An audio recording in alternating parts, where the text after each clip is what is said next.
Hello mga boss, magandang araw. So mag-update tayo dito ng mga available at yung mga binabang presyo. Yan, para sa mga bagsak presyo, sa mga cash buyer lang po, ayan, para mababa yung presyo sa mga cash buyer lang, okay? So ngayong May 10, 2026. So meron tayo dito ang Toyota Vios mga boss na 2020 model, automatic transmission, 48,000 mileage.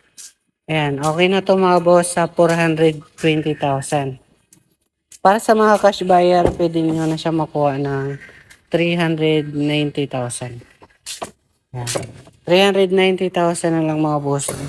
Yan sa mga cash buyer dyan. So meron tayo ditong panibago na Mitsubishi Strada mga boss. 2017 model, 4x4, manual diesel. Ito nagkakalaga to ng 700,000. Meron tayo ditong Toyota Yaris mga boss. Yaris Cross na siya. Hybrid 2024 model automatic.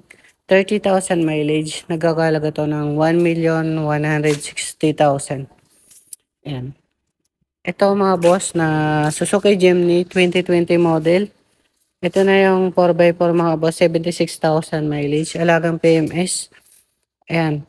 Complete casa record. Nagkakalaga ng 950,000. So pwede nyo siya makuha ng 900,000 na lang. Ito meron tayo ditong Toyota Race. Turbo na siya. Top of the line na rin siya mga bossing. 39,000 mileage, 2024 model. Nagkakalaga to ng 780,000. Yan, solid to, sariwa to mga boss. Meron tayo ditong Toyota Avanza 2024 model, automatic. Ito yung pinupost natin ng 840 dati.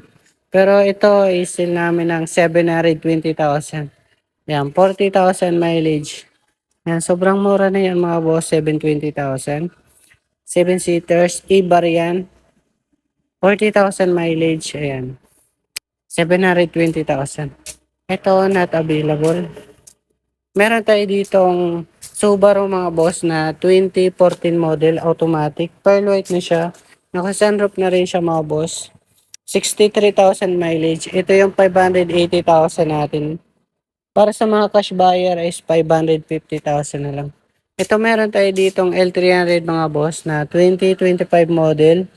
8,000 mileage, nagkakalaga ng 680,000. Meron tayo ditong luxury van na artista van, yung Super Gandia Elite 2020 model automatic, 47,000 mileage.